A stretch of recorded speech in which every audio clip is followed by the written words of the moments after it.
All right, y'all, what's going on? It's Combo Breaker 99. I am back with another quick video. Okay, y'all, so I had to do this video. Just got to do a real quick shout out video to the number one in my quadruple threat list, Taila Santos. Definitely had to do one of these videos for her, man, because, like I said, I've been watching her for a minute, did the research on her, and I said, look, okay, this girl, she's going to be a threat to the champion. Whether she can beat her, she's going to give her hell in a fight. And Taila Santos, she was able to do that. Like I said, first time I watched it, I could have seen her winning. Even now, I still say the fight could have gone either way. That just shows you what type of heart, what type of strength, and what type of tools that Taila Santos was bringing to the table. Now, unfortunately, Taila Santos, she suffered a broken orbital bone after this fight due to a couple of clash of heads. Whether, the second one was intentional or unintentional, I don't know at that point. But I know that first one, it landed, it was just like, oh, man, I knew it was going to change the whole pace of the fight, because the first two rounds, you could see Taila Santos starting to get confident. Her momentum was there. She wasn't overly respecting the champion. She was taking chances. She was just all over Valentina when it came to the strength and the grappling. She was quick on the ground, nice transitions, always ready to scramble to get to that dominant position. She just all around looked like a good fighter in there. But like I said, the momentum just kind of got lost when she suffered that broken orbital bone. That's where Valentina took over because, Valentina just had the better stand-up game. But overall, I got to say, look, shout out to Taila Santos. She did put up a great performance. I definitely would like to see her do better. I think she can do a lot better as well.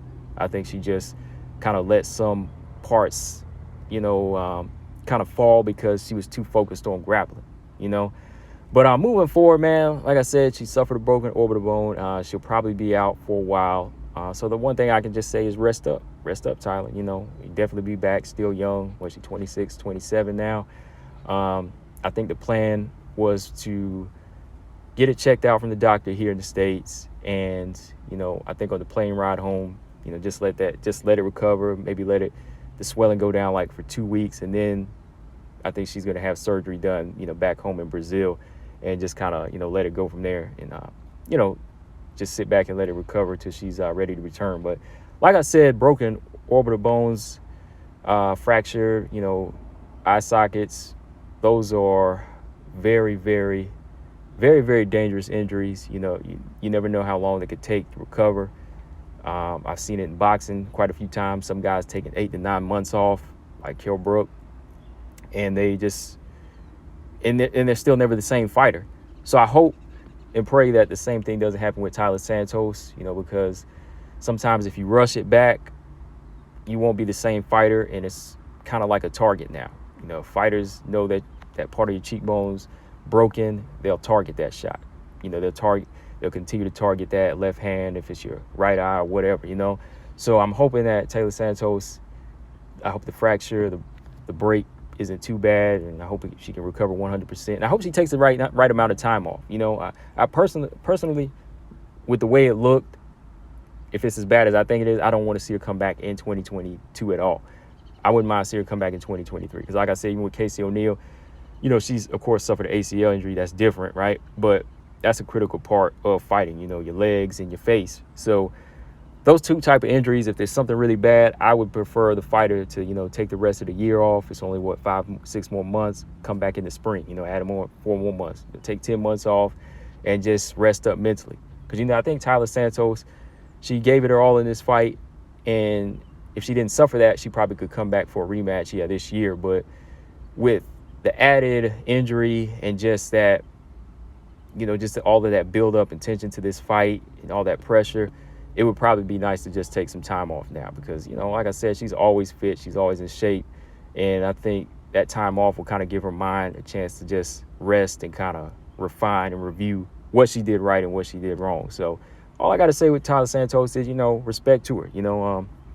Go back and watch that tape, see what she did right. We all know that she's stronger than Valentina.